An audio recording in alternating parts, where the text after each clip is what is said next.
Amém, meus irmãos, graça e paz, boa noite a todos.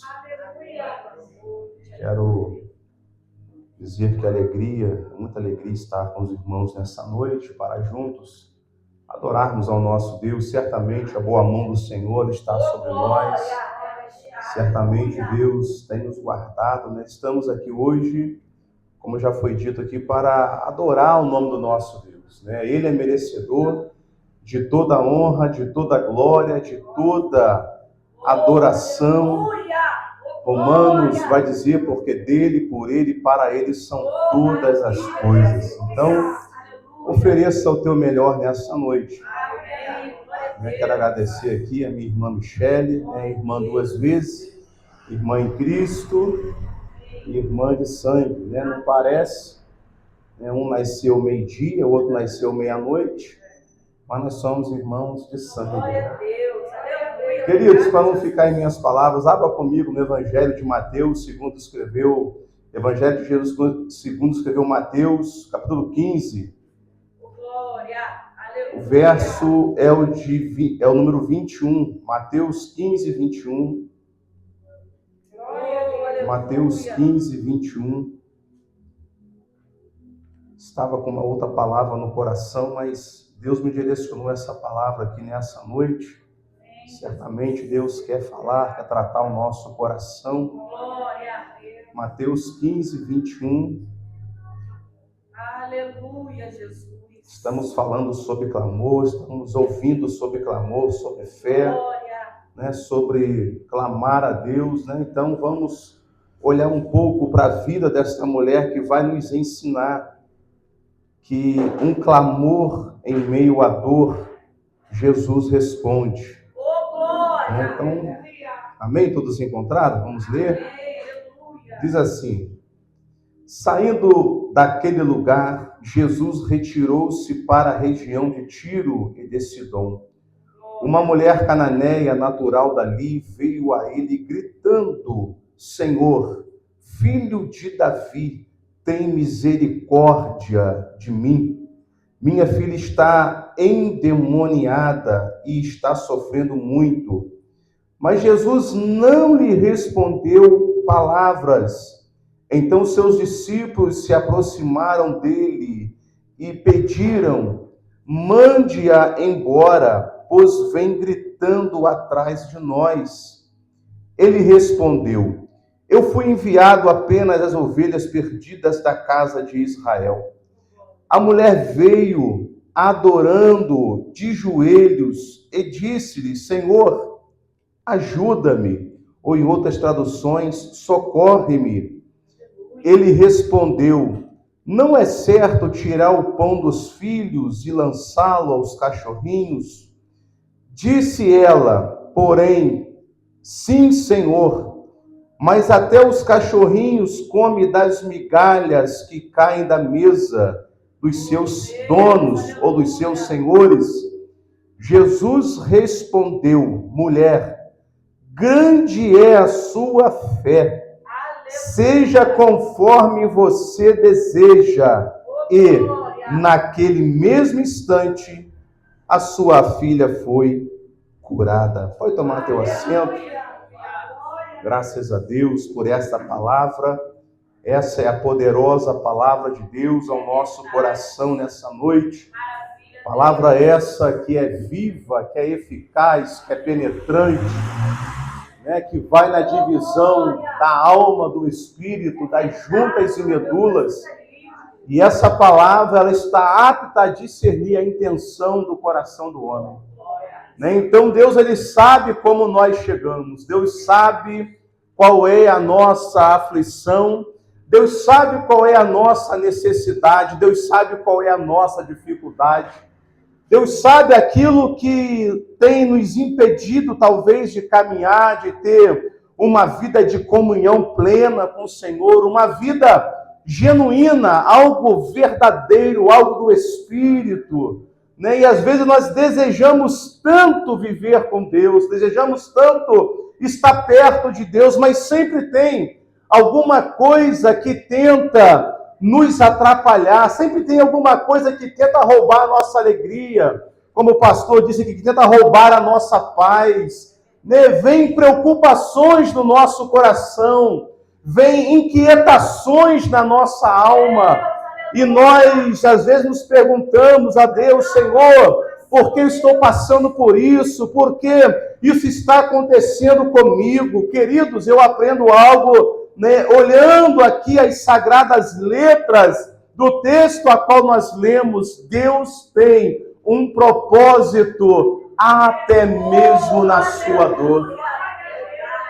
Deus tem um propósito até mesmo nos momentos de aflições. A palavra de Deus vai dizer que quando o Senhor fala para Satanás, dizendo: observaste tu, meu servo Jó, homem fiel, obediente. Não foi Jó que disse que ele era fiel. Não foi Jó que disse que ele era obediente. Foi o Senhor dando testemunho acerca de Jó. Jó é fiel, Jó é obediente. Observaste tu, meu servo, porque ele é meu servo. Servo é aquele que obedece ao seu Senhor. E quando o Senhor fala tudo isso acerca de Jó, o diabo vai dizer: olha, mas também o Senhor tem cercado ele de balde. O Senhor tem dado muitas bênçãos, muitas prosperidade para ele. Por isso ele te adora com tanta intensidade, porque ele tem de tudo, ele tem filhos, tem bens, tem tudo. Mas toca, permita-me que eu toque. E o Senhor então permitiu, e nós conhecemos a história. Jó perdeu os seus filhos, Jó perdeu os seus bens, Jó começou a perder tudo. E o que restou de Jó? Um homem cheio de chagas, um homem doente, um homem no pó, na sarjeta, na cinza. Mas diz a palavra de Deus que mesmo estando aonde ele estava, ele se levantou das cinzas e adorou ao Senhor. Aleluia! Ele se levantou das cinzas e adorou ao Senhor. O que eu aprendo aqui, meus amados irmãos, meus amados irmãos, que as circunstâncias que nós vivemos não pode nos impedir de adorar a Deus.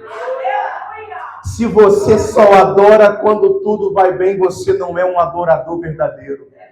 Você é um falso adorador. Nós somos um falso adorador. Porque existe o verdadeiro e o falso. O próprio Jesus disse isso. Que os verdadeiros adoradores adorarão o Pai em espírito e em verdade. Se tem o verdadeiro, tem o falso. Mas quem é o falso? É aquele que só adora quando as coisas vão bem. É quando chega o momento da perseguição, é quando chega a luta, ele abandona o barco e vai embora. Como aconteceu com o apóstolo Paulo na segunda carta de Paulo ao jovem pastor Timóteo, no momento mais difícil que Paulo enfrentava na sua história, na sua caminhada, chegando próximo da tua morte, ele vai dizer: combati o bom combate, encerrei a carreira, mas guardei a fé. E essas foram uma das últimas palavras do apóstolo Paulo. E ele vai dizer: olha, porque todos me abandonaram. Aleluia. Um foi para Tessalônica, outro foi para Damasco, e outro foi para outros lugares, e só apenas ficou Lucas, meu companheiro. Querido, dos momentos das dificuldades, de aflições, é que nós saberemos se nós somos verdadeiros adoradores ou não. Se nós iremos permanecer na nossa caminhada ou não. A palavra de Deus vai dizer, onde nós lemos aqui, que veio esta mulher, veio adorando, ela veio clamando ao Senhor: Jesus, filho de Davi, tem misericórdia de mim. O texto vai dizer que esta mulher, ela saiu da sua casa, ela ouviu dizer que Jesus passaria por Tiro e por Sidom, e havia no seu coração, vou parafrasear aqui o texto, havia no seu coração uma determinação, Havia no seu coração o desejo de ver a sua filha liberta, a sua filha curada. Aquela mulher saiu de casa com o seu pensamento e com o seu coração. Certamente ela ouviu falar de quem era Jesus. Até porque se fôssemos olhar aqui, o clamor desta mulher, ela vai dizer, Jesus, filho de Davi. Ela está clamando aqui, dizendo, olha, eu sei quem você é. Ela está dizendo, você é da linhagem do rei Davi. Eu conheço a história, eu sei quem você é. E eu também sei o que você pode fazer. Amados irmãos, nós estamos aqui em uma reunião que foi marcada nos céus. Nós estamos aqui diante de um Deus poderoso, diante de um Deus que se tão somente nós clamarmos a Ele, os teus ouvidos estão atentos ao nosso clamor. Os teus ouvidos estão atentos à oração deste lugar. Mas então esta mulher chama atenção por quê? Porque ela clama e Jesus não responde. Ele fica em silêncio. O que você faz quando você pede algo a alguém e essa pessoa não te responde? Parafraseando aqui, quando eu clamo por alguém, eu grito pelo nome de alguém, se aquela pessoa não me responde, eu entendo que aquela pessoa não vai me atender ou não quer me atender. Quando eu clamo, chamando pelo nome de alguém, essa pessoa, ela continua andando, aparentemente vira as costas e continua andando. Isto seria um sinal daquela mulher. Eu vou voltar para casa, porque não vai adiantar. Porque eu estou clamando aquele que tudo pode fazer, mas a resposta que eu tenho é essa. Ele continua andando e ele não parou para ouvir o meu clamor. Mas o texto vai dizer que essa mulher, ela não desiste. Porque havia um propósito, uma determinação no teu coração, e ela vai insistir novamente. Aleluia. Ela clama, filho de Davi, tem misericórdia de mim. Aleluia. Quando ela clama por misericórdia, ela está dizendo, Jesus, põe o seu coração na minha dor. A palavra misericórdia vem da palavra misericórdia, ou carde, coração. Ela está dizendo, Senhor, coloca o teu coração nesta miséria de vida que eu estou vivendo. Então ela insiste em clamar, mas olha, observa o texto que vai dizer que então os seus discípulos se levantaram. No momento da nossa caminhada, no momento da nossa aflição, no momento do nosso clamor, sempre vai ter aqueles que vão levantar contra. Sempre vai ter aquele que vai dizer, não adianta você insistir, não adianta você clamar, ele não está te ouvindo. Sempre vai ter alguém que vai se levantar contra aquilo que você está tentando construir em Deus.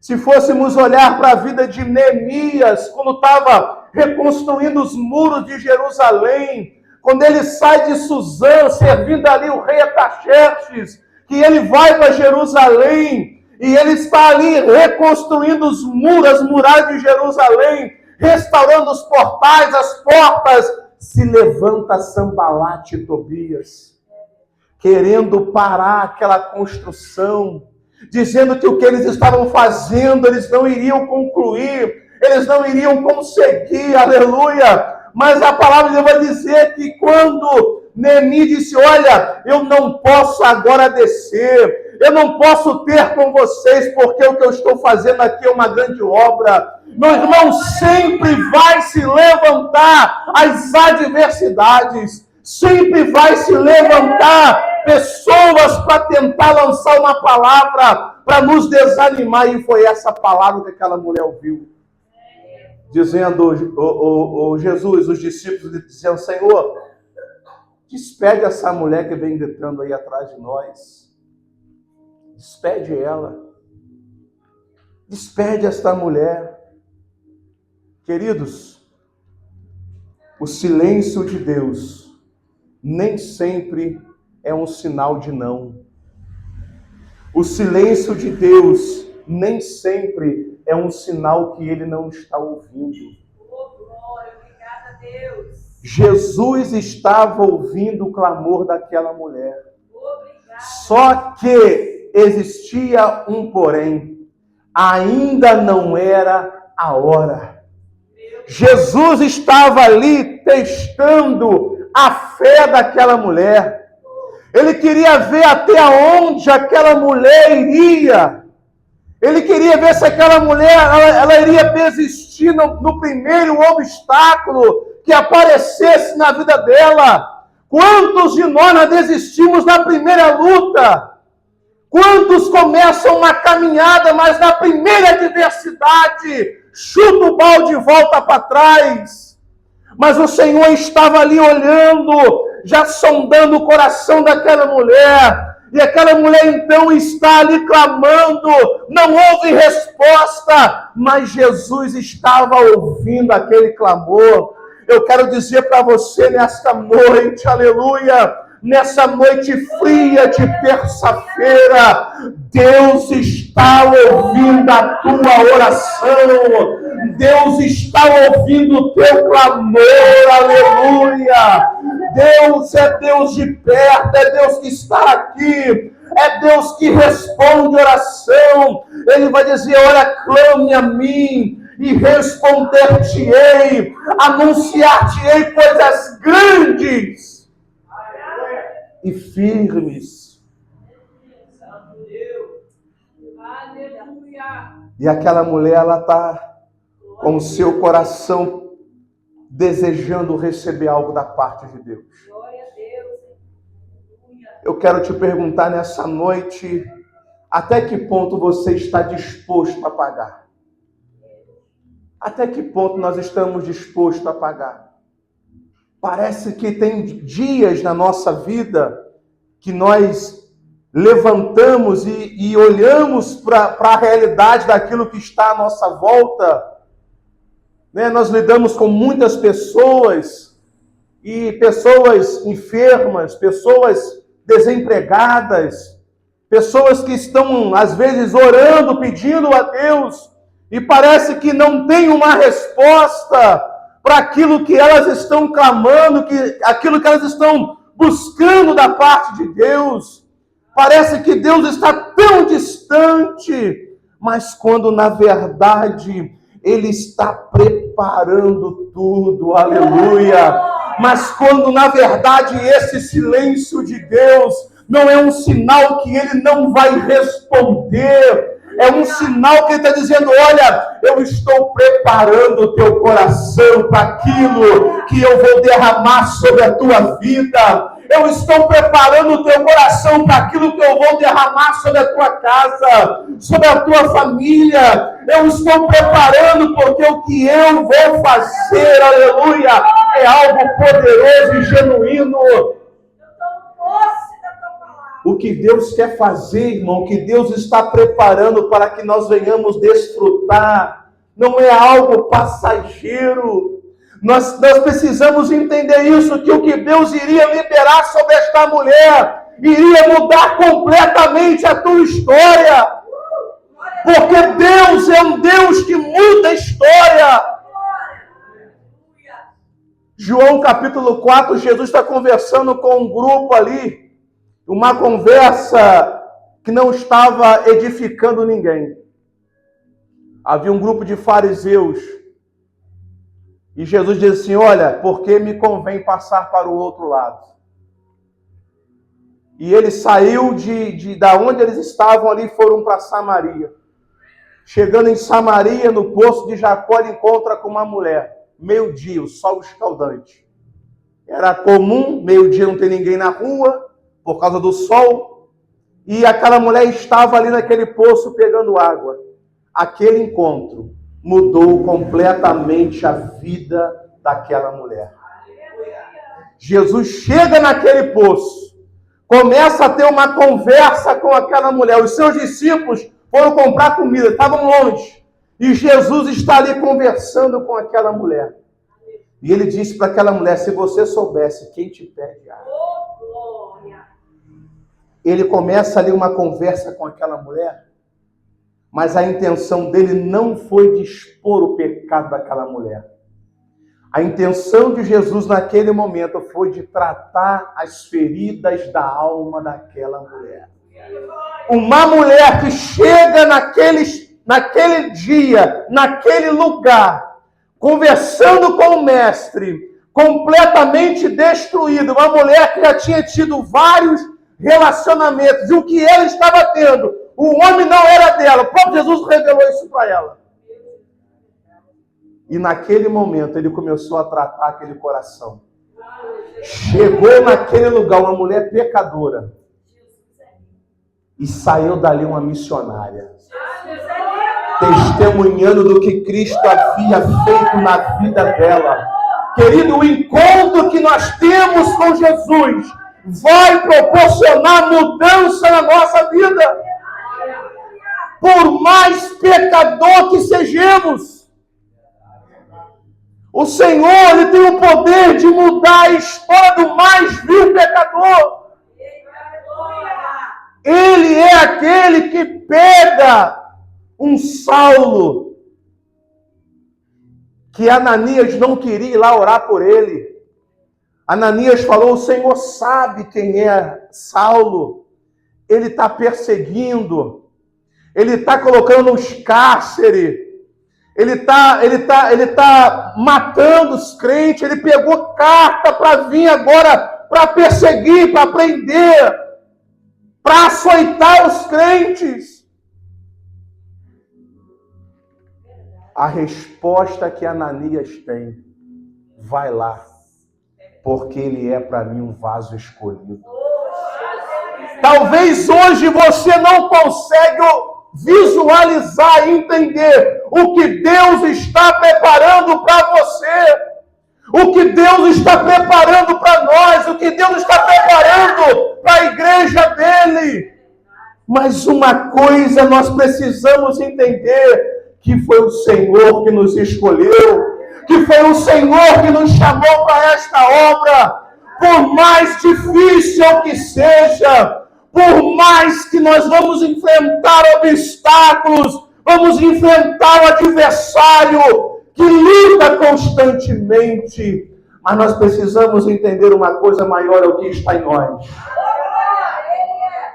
Nós precisamos entender uma coisa: operando Deus, agindo o Senhor, quem impedirá? Ninguém pode impedir o agir de Deus. Pode se levantar Satanás e seus demônios, mas ninguém pode impedir o agir do Senhor. Para a gente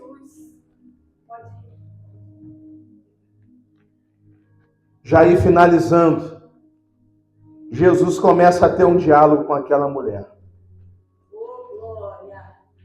Ele parou para ouvi-la. E nessa noite ele para nos ouvir também. Ele para te ouvir. Se você quiser entregar o governo da sua vida para ele, ele vai fazer uma grande mudança. Se você quiser entregar a embarcação da sua vida para ele, ele vai fazer uma grande mudança. Ele vai te levar para outros lugares. Agora, se você não quiser entregar o controle para ele, nós iremos, como diz um ditado, nadar e morrer na praia. Porque o governo da nossa vida precisa estar nas mãos dele. Lembra quando ele entra com Pedro e os demais discípulos para ir para o outro lado no barco? Pedro era pescador. Pedro, Tiago, João. Os caras acostumado com pesca, entendia tudo do mar da Galileia, conhecia tudo. Era a praia deles, era onde eles tinham conhecimento. Em Atos dos Apóstolos fala que eles eram iletrados, não tinham muito conhecimento filosófico, mas eles tinham conhecimento de mar como ninguém.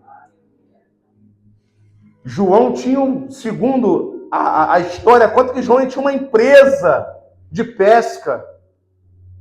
Pedro era acostumado naquele mar. E quando eles entram naquele barco, Pedro sempre é aquele camarada que toma a frente de tudo. Ele sempre quer tomar a frente de tudo. Quando perguntaram, estão falando o que de mim aí fora aí? Uns falam que tu é um dos profetas. Outros dizem que tu és Elias. Aí Pedro toma a frente. Tu és o Cristo. Pedro é esse. Aí quando eles entram no barco para ir para o outro lado, Pedro fala, aqui não. Deixa que aqui eu vou levar vocês para o outro lado.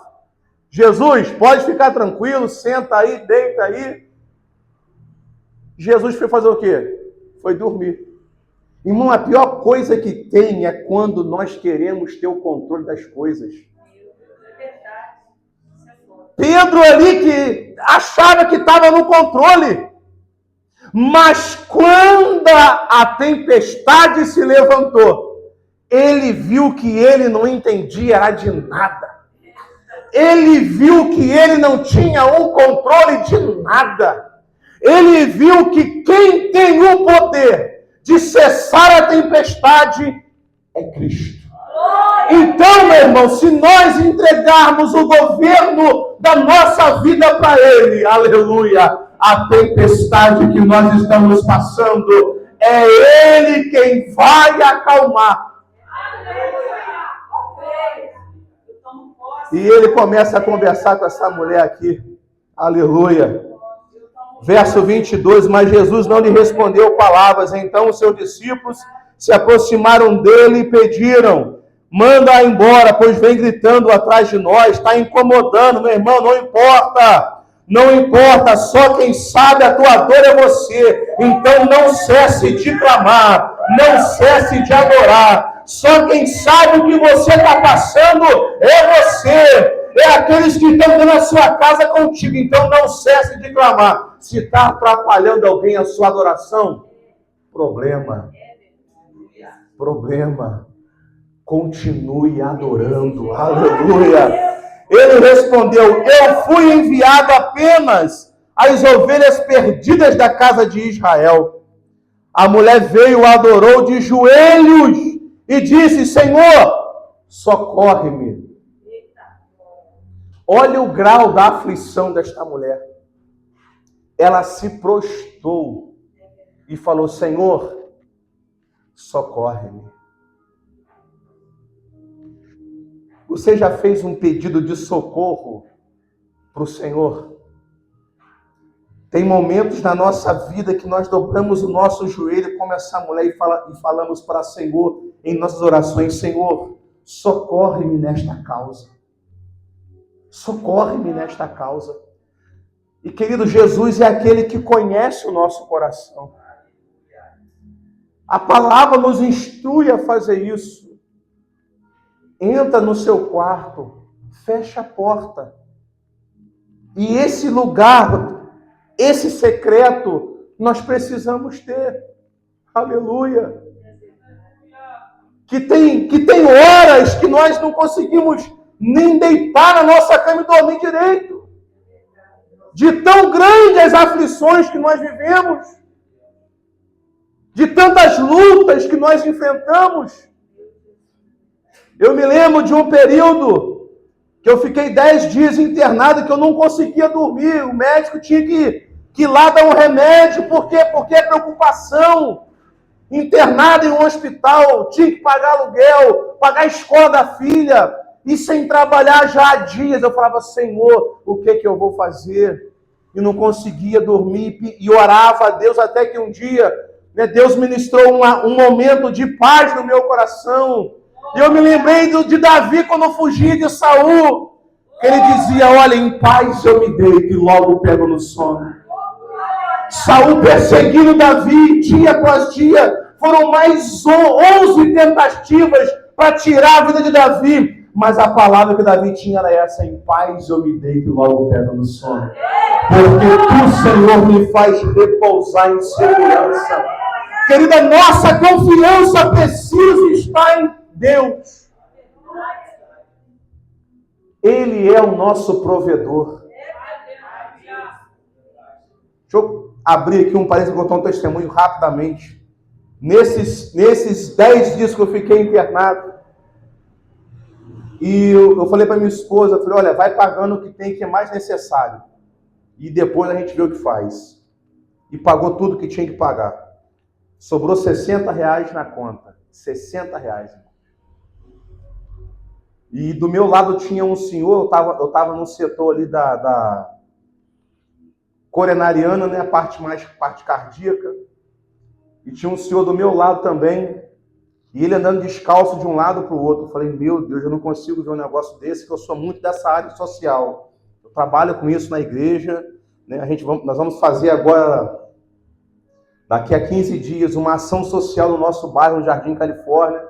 Então a gente já está correndo atrás de arrecadar as coisas, poder estar abençoando ali o bairro ali. E eu olhei aquele moço, eu falei, não posso deixar esse homem assim. Liguei para minha esposa, falei, filha, vou te mandar um dinheiro para você comprar uma Havaiana para um senhor que está aqui do meu lado, que eu estou incomodado vendo ele andando pelo seu hospital descalço. Liguei para ele, perguntei, senhor, qual é o seu número do seu pé? Ah, é 38. Falei, ok. Liguei para ela, falei, compra uma Havaiana 38 para ele. Aí ela passou na loja, aqui nessa loja tem conselheiro, falou, a Havaiana está R$19,99. Mandei o dinheiro para ela comprou. Chegando lá, entreguei nele, ele ficou muito feliz pela sandália. As pessoas que estavam ali também ficaram ali muito, muito comovidas com aquilo ali, porque as pessoas, não é comum ver alguém fazer isso, né? Só que nós não somos melhor do que ninguém, nós somos diferentes. Nós carregamos uma palavra, nós carregamos Cristo. E ele ficou muito feliz. No dia seguinte, uma pessoa me liga, fala, ô Deivinho, chamo de Deivinho, uma amiga, estou sabendo que você passou, e ela é uma empresária aqui da nossa cidade, tem uma loja na cidade, estou sabendo o que aconteceu com você aí e tal, como é que você está? Não, estou melhor, estou me recuperando. Ela falou assim, que me manda seu Pix, eu quero abençoar a sua vida. Eu falei, que isso, irmã? Não, me manda seu Pix aí. Eu fui, eu não vou negar uma bênção. Me mandou o Pix. Eu enviei o Pix para ela. Ela me enviou um Pix de R$2.000. Na hora eu fiquei feliz, transferi dinheiro para minha esposa, falei, filha, paga o que tem que pagar. Né? Deus é fiel, Deus é bom, porque, irmão, Deus conhece a intenção do nosso coração. Aleluia! Irmãos, Deus, eu nunca vi um justo desamparado e nem a sua descendência a mendigar o pão. O nosso Deus continua sendo o Deus de Gênesis 22, o Deus da provisão de Abraão, aleluia. Ele não mudou, ele é o mesmo. Eu gosto muito de um provérbio que diz, aquele que ajuda quem precisa, empresta para Deus. E um dia eu meditando nesse provérbio, eu ficava pensando, o que é você emprestar para Deus? Se eu te empresto R$100, você vai me devolver R$100, porque eu te emprestei, eu não sou agiota. Eu não empresto dinheiro a juro. Então, se eu te emprestei 500, você, no prazo que nós combinamos, você vai me devolver os 500. Por quê? Porque eu emprestei para você e você vai me devolver aquilo que é meu. E tá tudo ok, não tem pecado nenhum nisso, não tem problema nenhum nisso. Agora, o que é você emprestar para Deus, irmãos? O que é você emprestar para Deus? Como Deus vai te devolver? Será que Deus vai te devolver o mesmo?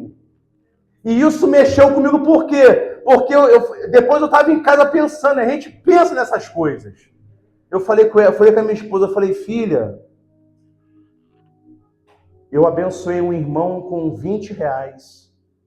No outro dia, Deus me abençoou com 2.000 reais. Ô, glória! Meu Deus, hein? Queridos, a palavra de Deus diz que é melhor dar do que receber. A gente não faz nada visando algo em troca, recompensa. A gente faz porque Jesus mandou a gente dar. Então, para fechar aqui, essa mulher ela está clamando ao Senhor: Senhor, socorre-me. 26, ele respondeu: não é certo tirar o pão dos filhos e lançá-lo aos cachorrinhos? Ele falou: agora eu quero ver a resposta dessa mulher. Meu Deus. Aleluia. Ela disse: sim, Senhor.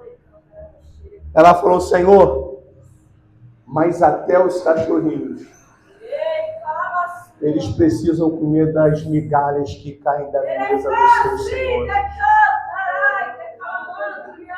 Jesus está olhando para o coração daquela mulher, está vendo um coração generoso.